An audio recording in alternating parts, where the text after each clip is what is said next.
since November 2018, when inflation stood at 6.1%. The PSA explains food and non-alcoholic beverages mainly pushed up inflation for the period, with vegetables, meat, and fish leading the increase for the commodity group. Gasoline, passenger transport by road, and diesel also contributed to quicker inflation. Maraming nagsasabi na this is really due to increased transport costs. So, spillover na ito, nakita natin itong mga nakaraang buwan na nagsimulang kumbaga mag-spillover yung effect ng increased transport doon sa food at food basket natin. At ngayong buwan nakita natin na talagang nagkaroon na siya ng malaking effect. Just today, another round of fuel price hikes took effect. Oil companies jacked up diesel prices by 6 pesos and 55 centavos per liter, while gasoline products are more expensive by 2 pesos and 70 centavos per liter. Consumers also need to shell out 5 pesos and 45 centavos more per liter of kerosene. With a fuel price hike that's more or less 80 pesos per liter of diesel and gasoline, Amor Santos tells us some public utility drivers are now forced to stop operations as fuel expenses leave them with no take-home pay. This gasoline station now sells diesel for 79 pesos and 10 centavos per liter, while gasoline is up to more or less 76 pesos per liter. Prices exceed 80 pesos in other fuel companies. Some jeepney drivers are now forced to stop operations, like 62-year-old Rogelio Galos, after serving passengers from Manila to Pasay Tuesday morning. Ang ikot ko 350, ang diesel ko 450. Garahe na lang dito. Tambay. Abunado ka pa. Wala, tablaan na lang. Hindi tayo gutom. Transport Group Piston says it's not staging a transport strike for now, but some drivers are left with no choice. Napipilitan na huminto pansamantala, hindi maiwasan sa hinaharap na magkaroon talaga ng tigil pasada.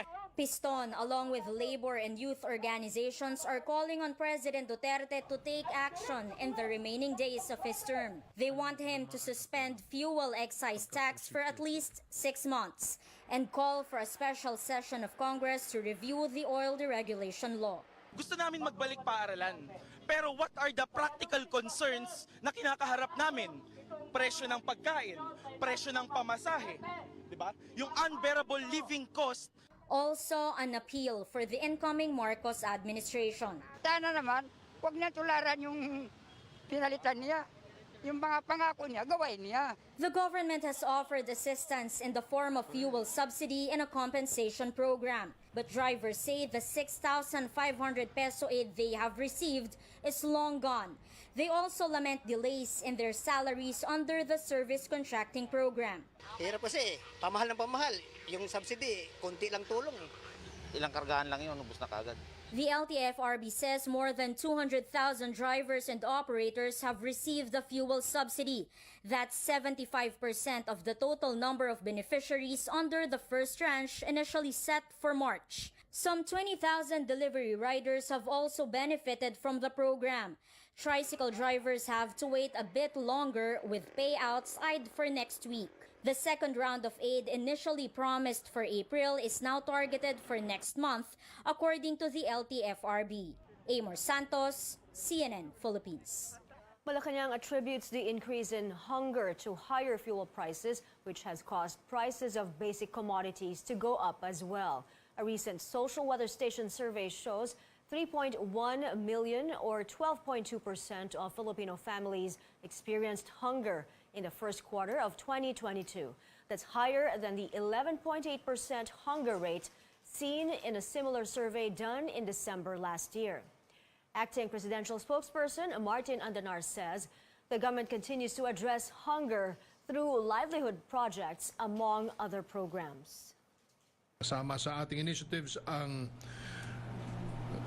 gulayan sa barangay at sa pamayanan programs at iba pang livelihood projects para mabawasan ang kagutuman. Kaya naman, bagaman may pagtaas sa bilang ng mga pamilyang Pilipino na nakakaranas ng gutom, mas mababa pa rin ng 12.2% ngayong Abril sa 16% nung huling bahagi ng 2020. Aside from costly fuel, higher PhilHealth contribution is another thing that worries many people, particularly overseas Filipino workers. Tristan Nodalo tells us how they march Migrant Workers' Day. Nearly 3 decades since the law seeking to protect migrant workers was passed in 1995 following the execution of OFW Flor Contemplacion, but same old problems persist according to an OFW group. On Tuesday, Migrante Philippines held a protest in front of the Migrant Workers Department to oppose the mandatory contribution hike in PhilHealth imposed to OFWs. They say this is an additional burden to Filipino workers who are still trying to recover from the impact of the COVID-19 pandemic. Based on their computation, an OFW may spend 9,600 to 38,400 pesos a year due to the new contribution rates. They also call on the incoming Marcos administration to address the plight of OFWs, their call for just wages, benefits, and justice. Marami pa ring sadlak sa abuso, marami pa ring namomroblema kung paano ipagtatanggol yung kanilang karapatan. Lagana pa rin ang illegal recruitment. Dapat alisin yung lahat ng mga paniningil sa mga umaalis na mga Pilipino. 27 years after, eto kami at dumadanas at tatanggap ng mga bagong singilin mula sa gobyerno sa forma ng PhilHealth, sa forma ng SSS at Pag-ibig contribution. Meantime, a Thanksgiving Day was held by the Overseas Workers Welfare Administration (NCR) in Pasay City to recognize the contribution of OFWs to the economy. Financial literacy and business opportunities were offered to them. Kung nadidinig ninyo yung mga pronouncements ni Pangulong Duterte at even ni incoming Pangulong BBM, malakas po ang kanilang mensahe patungkol sa proteksyon sa mga OFWs, di lang OFWs, kundi OFW families.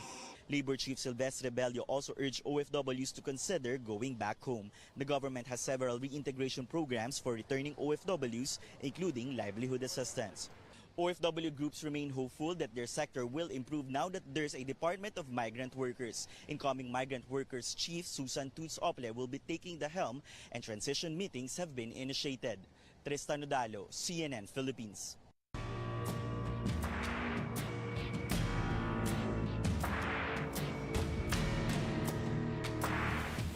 Officials report over 20 million pesos worth of agricultural damage days after the eruption of Mount Bulusan in Sorsogon.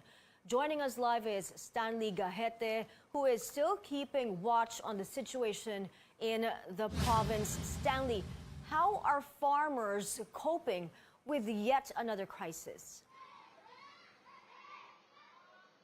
My farmers here in Huban, Sorsogon admit they are clueless on how to recover from damage caused by volcanic eruption as Bulusan remains restive. The local agriculture office says the eruption has damaged more than 800 metric tons of crops. Coconut plantations suffered the most with losses in more than 3,000 hectares. Next is palay or paddy rice with 1,400 hectares and nearly 300 hectares of vegetables, fruits and other crops. Agriculture officials say they are preparing assistance for the farmers. Tapos mga bagong pananim nun, siyempre pinaggastusan nila yun. Malulugi sila dahil mamamatay yung mga pananim nila. Lugi po kami kasi yung pinagbila namin yung pananim, baliwala na yun. Meron kami mga nakaabang na pantanim para po sa mga ganitong cases. Certified and hybrid palay seeds, meron din pong vegetable seeds, and pati po yung drugs and biologics para sa mga affected animals. Meanwhile, aid keeps coming for people displaced by Bulusan's eruption. Police have put up a desalination machine in Barangay Puting Sapa to provide clean water. Every time na meron pong disaster, ay dinedeploy po natin ng mga to. For now, ito po ay manatili po dito dahil wala pong masasabi na malinis na tubig para po sa ating mga kababayan. Fire Bureau personnel help in the ash cleanup on roads, houses and even crops. Relief workers provide food packs, while the DICT and other telcos provide internet connection in the evacuation area. Nagpapasalamat kami at maraming tumutulong. Dito sa Huban, mahirap ito na lugar. Ito kasi ang catch basin sa Rosel. Evacuees are safe and no one is sick. Government volcanologists have recorded 7 volcanic earthquakes within 24 hours, and people still fear for their lives as there's no telling when Bulusan will erupt next. But they are also eager to return to their normal lives soon. And that's the latest here in Sorsogon. Back to you, Mai. Thank you, Stanley Gaheta, reporting live from Sorsogon. Experts have found groundwater in 8 towns and 1 city in Batangas contain high arsenic levels. George Cahiles explains how harmful this could be for people in the province south of Metro Manila. Christine Blanco, a resident of Barangay Sinisian East, Lemery, Batangas, drinks a glass of water straight from the tap. The water may be crystal clear, but little does she know, there are harmful chemicals invisible to the naked eye. Nasanay na hong yun ang iniinom at saka malinis naman. The local government says water sources in 9 towns of Batangas have high arsenic level that can really be harmful to people's health, including the groundwater in Barangay Sinisian East. The World Health Organization recommends arsenic content in water should not exceed by 10 micrograms per liter limit.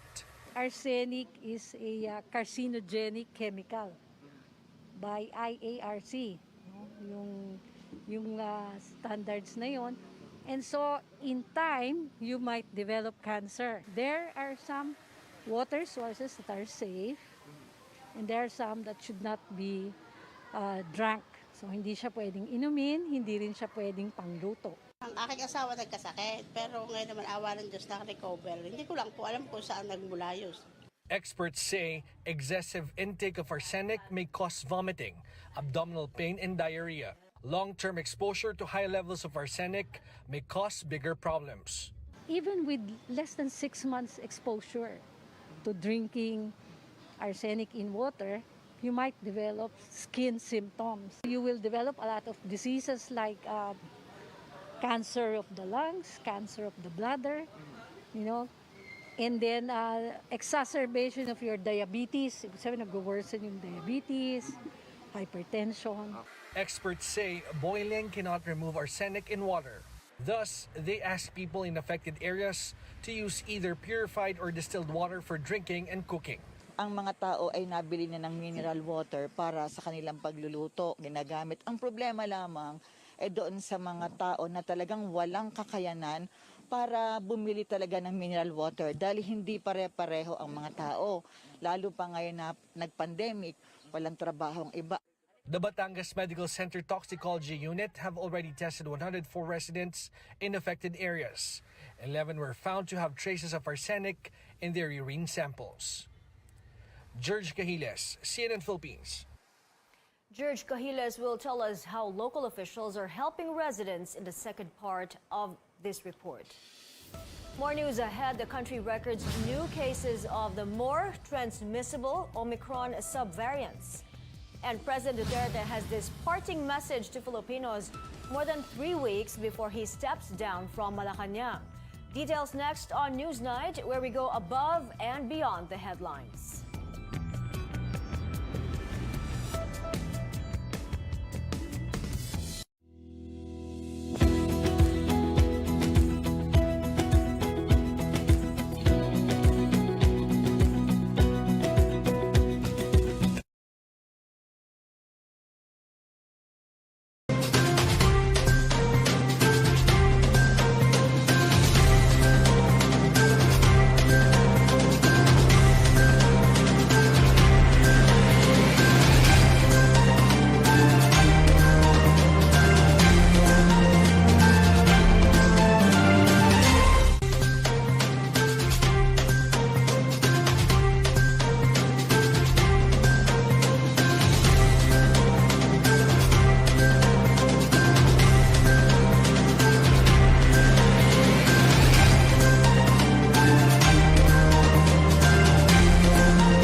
Welcome back to Newsnight. More cases of two highly transmissible Omicron sub-variants. Health experts flag a slight uptick in COVID-19 infections in Metro Manila. Carolyn Bongkin reports officials are working to keep cases low while the president speaks up on suggestions to make masks optional outdoors.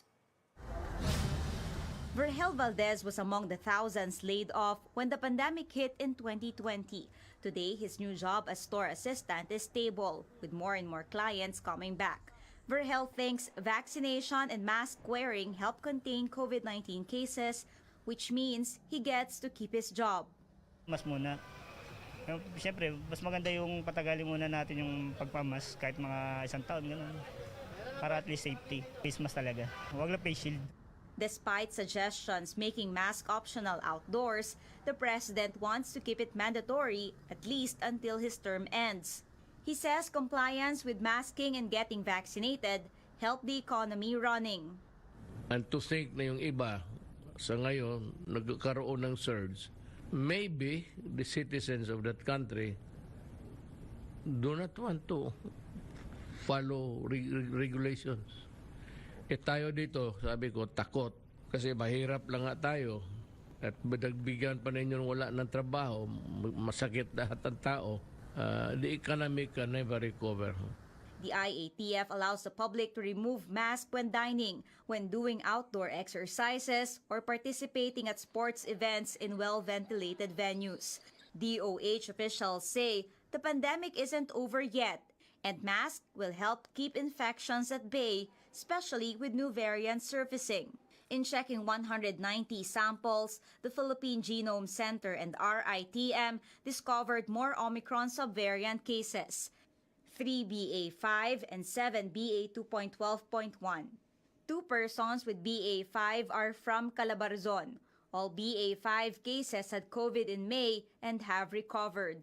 We can say na wala tayong mga international sources for BA.5. So pag ganito ang tinitingnan natin, mataas ang probability na meron tayong local transmission. We still need further evidence for us to be able to confirm. Mukhang nag-fizzle out naman. We have a lot of hope that yung current vaccination program natin and yung patuloy na natin na paggamit ng ating masks will be successful. New BA.2.12.1 cases are from NCR, Ilocos Region, Cagayan Valley, Calabarzon, and Bicol. Though still at low risk for COVID-19, DOH and Octa Research see a slight uptick in infections in Metro Manila beginning mid-May. We can't disregard it kasi yung mga previous surges nagsisimula sila sa mga ganyang upticks. We're hoping na hindi ganun. Meron tayong mga pagtaas and yes, hindi ito significant. Ang pinaka-importante sa atin ngayon dito sa ating bansa at this stage of the response for the pandemic would be the severe and critical cases. At least for now, most COVID-19 cases don't require hospitalization. Carolyn Bongkin, CNN Philippines. In other news, the owner of the SUV involved in the hit and run of a security guard in Mandaluyong City did not show up before transport investigators today. Chrissy Di Matulak tells us what authorities will do about this. A second and final show cause order now requires the SUV owner to comment or explain on Friday, 1 p.m. According to the LTO, the show cause order was accepted by the registered owner of the vehicle. The agency did not disclose, however, whether the registered owner was also the same person behind the wheel during the incident. This is one of the aspects being investigated. We already given him an opportunity to be heard. So therefore, sir, the case will be resolved based on the evidence at hand. Whether or not mag-appear siya or wala siyang explanation na pinadala sa atin. Based on the available records po, i-resolve po natin.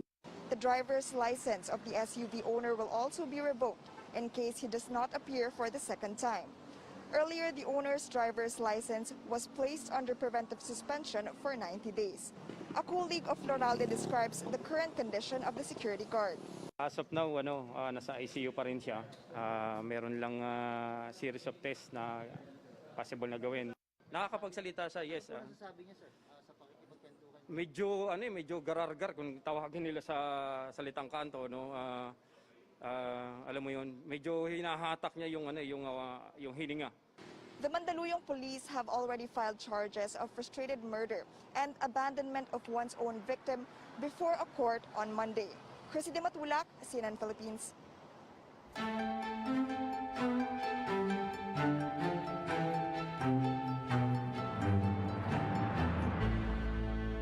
President-elect Bongbong Marcos meets with more ambassadors today. The ambassadors of Germany, Spain, and Morocco paid a courtesy call on him at his campaign headquarters in Mandaluyong. In a quick media briefing, the German envoy said she and Marcos talked about human rights, but they did not discuss President Duterte's request to European nations to cut funding for progressive groups here at home. We discussed our commitment, or we exchanged about our commitment about Germany's continued commitment in the area of protecting human rights and safeguarding rule of law. We didn't go into details of projects and project funding.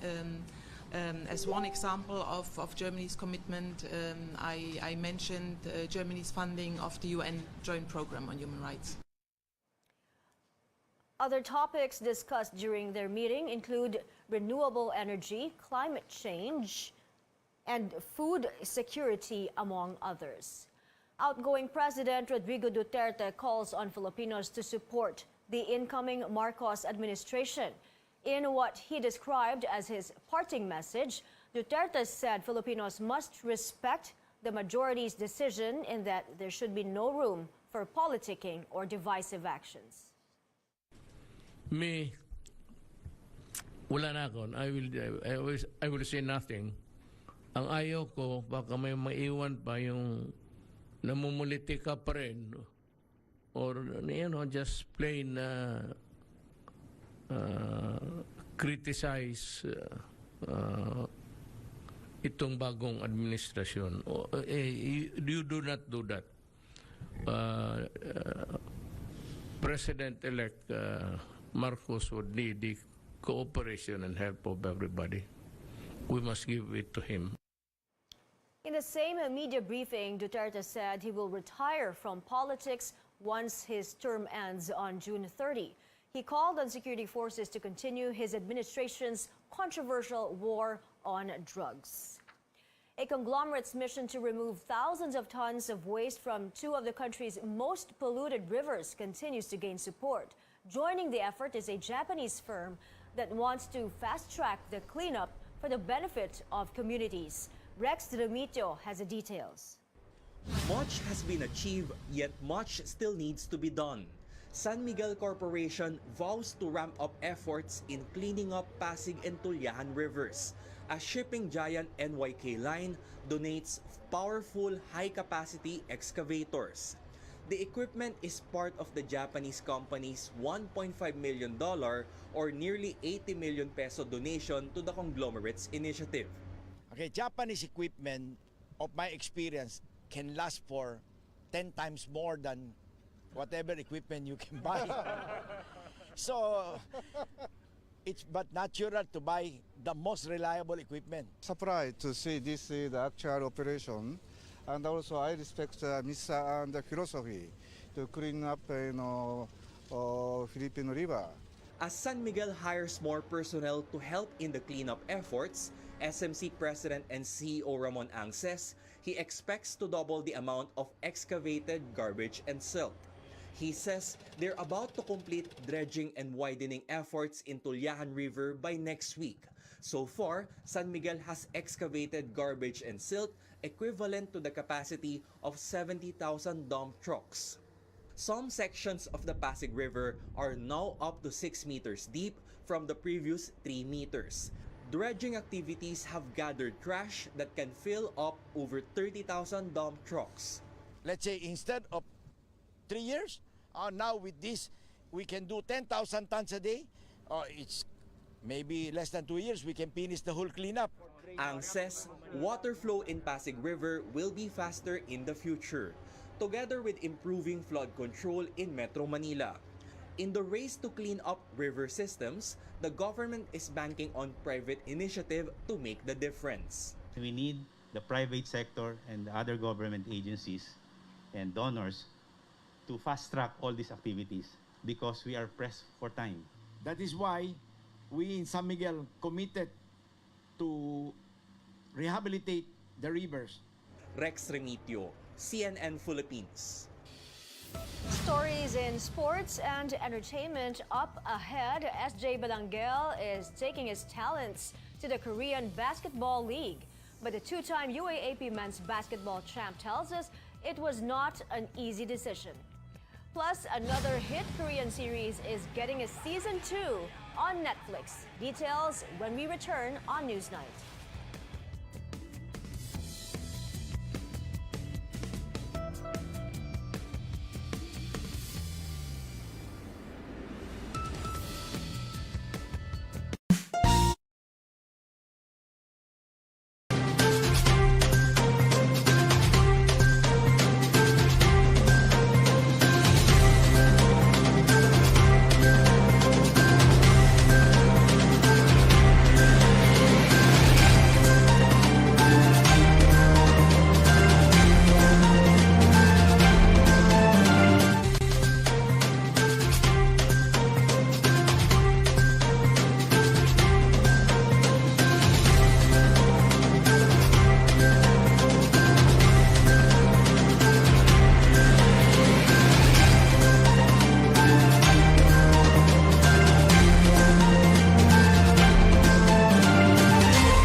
You're watching CNN Philippines. iPhone users can look forward to a bunch of new functions with the latest update to Apple's mobile operating system. With iOS 16, you will soon be able to edit or unsend iMessages and personalize your lock screen with live updates, like those from ongoing sports games. No word yet on when Apple will drop iOS 16, but word is out. It's likely later this year. In sports, Ateneo standout SJ Balangel is set to make some big moves, heading to the pros and becoming the first Filipino import in the Korean Basketball League.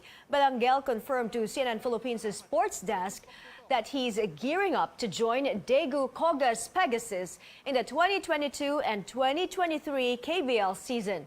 With this, the 23-year-old will forgo his last 2 years playing for the Blue Eagles. It's a tough scenario for me and for my family. And actually, to be honest, sina ni Coach Tab wanted me to stay pa talaga. Of course. But for me, it's a great opportunity for me to grow as a player and to know more about Korean Basketball League, Korean's culture, and it will help my family as well. Hindi ko talaga ipagpapalit sa anumang na memories namin with the coaches, with my teammates, and everyone in the Ateneo community. Balangel is also part of the Gilas Pilipinas pool for the third window of the FIBA World Cup Asian qualifiers happening later this month. Entertainment news now. There's more to the story of the surviving students from Yosan High School with Netflix's All of Us Are Dead confirmed for a second season.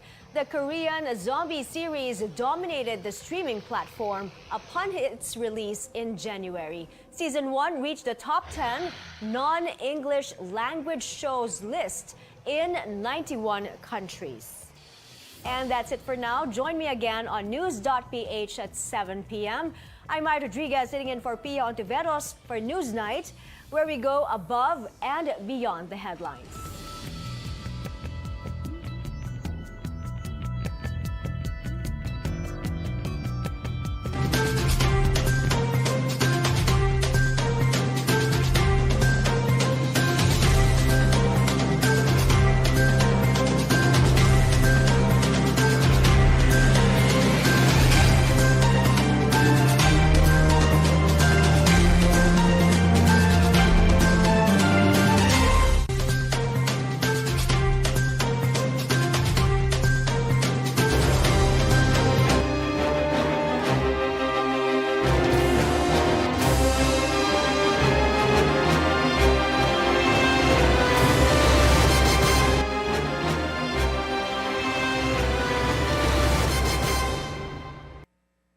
Thank you for watching New Day here on CNN Philippines. A party list group vying for a seat in the next Congress is pushing for advancement in rural areas, especially in the agriculture sector. Joining us for this up-close segment this morning is Alfred de los Santos. He is the first nominee of the Alianza ng Mamamayang Probinsyano or ang Probinsyano Party List. Good morning, Congressman de los Santos. Thank you so much for joining us. Now, it's just 5 days to go before the Filipino votes. How's the campaign going for your party list group? Hi, good morning, Ria. We have always continued what we've been doing for the past 3 years, which is go to the people, know the problem, find a solution, and bring the solution back to the people. So, with the leadership of our chairman, Raymond de los Santos, we have always been doing this, and I thank God it was reflected in the surveys, and I hope in the coming elections it will also be in a good turnout. Now, your group is seeking a representation of farmers, fishermen, and other marginalized groups in the provinces and rural areas in the Philippines. What do you think are the main challenges or problems in rural areas now? Well, of course, it's the primary problem is the infrastructures in the rural areas. Sa paglilibot namin, Ma'am Ria, we saw the challenges in going there. The roads are really inefficient. There are challenges going to the places like government services like health and education. So it will be our primary target to prioritize this, to build infrastructures and to have some multipurpose and school buildings, hospitals, roads, and especially tubig, water for all. Yan yung mga projects na pinaprioritize natin dahil ito yung nakikita nating problema. So, Congressman, what are your concrete plans to address these issues, and what would your priority legislation or projects be if elected? Well, our concrete plan is actually we have already planned and communicated with the LGUs. We have some specific infrastructure projects already that are in mind, and in our legislative plans. Sa agriculture, ma'am, meron tayong Magna Carta for workers in the agricultural sector, technologically centers, which will modernize our agri-sectors. Also, kailangan din natin ng support for the farmers, which is the internet for them. So, usually, ito talaga, no? And syempre, ang pinaka-importante dyan is the Rural Literacy Act, which is bibigyan natin ng more trainings ang aking agriculture para ma-modernize ang kanila talagang trabaho. Now, speaking of modernization, Congressman, you're calling for the youth to go back to agriculture and fisheries by, as you said, incorporating modern technologies in these sectors. What kind of reception are you getting from young people when you encourage them to go back to agriculture and fisheries? Well, we have mixed reactions, Ma'am Ria, no?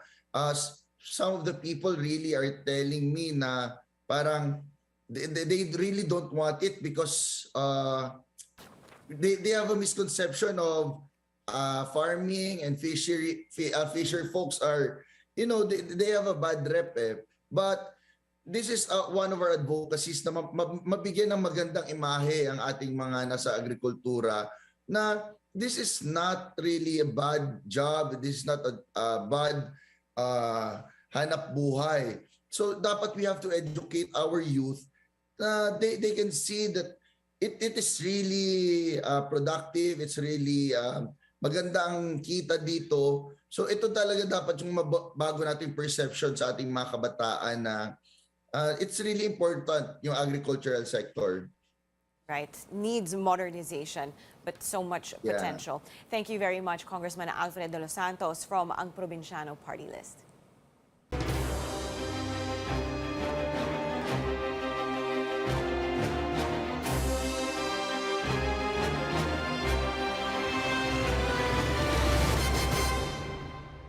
We continue our conversations with party list groups seeking a seat in the next Congress. Barangay Health and Wellness, or BHW Party List, is advocating for the health and wellness of Filipinos at the grassroots level. To tell us more about this, joining us now is Congresswoman Angelica Natasha Co, first nominee of the BHW party list. Good morning. Thank you for joining us, Congresswoman. Now, we've just got 5 days to go before Election Day. What are your plans for the final stretch of the campaign period? Thank you, Ria. Good morning to everyone. Well, the last 5 days would probably be the most important ones. We are strengthening our barangay health workers, and they've given us their trust, and we value their trust. And so we push through and we hustle the last few days of this campaign. Now, your party, the BHW party list, takes pride in filing a number of bills to help frontliners and providing programs like medical assistance and medical missions. For you, what do you think are the problems or challenges in the barangay health sector that you hope to address if elected again to the next Congress? Definitely with the Magna Carta for the barangay health workers, which we pushed this 18th Congress, we want to give them, of course, the benefits and then incentives as well, because these are volunteer workers. And so they do not have the equipments. They do not have the instruments that they can work with. Just for example, with BP apparatus, most of them do not have that. And so we are slowly but surely giving these health workers instruments that they can work with when they do their services to the barangays. Now, obviously, you've been a champion of barangay health workers who have been really crucial, especially in this pandemic. What other programs or benefits can you offer to them moving forward? One is the hazard allowance, or what we call the special risk allowances. During the pandemic, we were able to give them this benefit, the special risk allowance, because when they go out to the barangays, they're not equipped with PPEs, the government was not able to give them and provide for them these protective gears. And so to give them a better protection also, we give them the special risk allowances so that they can get something from the government as well as their protection. So you are on the ground, you are in touch and face-to-face with these volunteer barangay health workers. When you speak to them, what else are they asking for? What else are their needs? What kind of support do they require? One, they're asking for training. Because of the pandemic, there's been a long hiatus for trainings for them. And so this is the number one priority that they're asking for. Of course, the benefits come in second because they do not have anything. Some of them are underprivileged and are only getting 50 pesos per month. And so what we want to give them, not just ayuda, no? Hindi lang ayuda ang ibibigay natin, but also the support with the protective gears, with the instruments, with the training, and so that we can equip them and so that they could be skillful in their jobs. All right, thank you so much for your time this morning. That was Congresswoman Angelica Natasha Co from the BHW party list. Thank you, Ria. Good morning. Now, your vote is sacred, and there are many people tasked to make sure that every vote is counted. Let's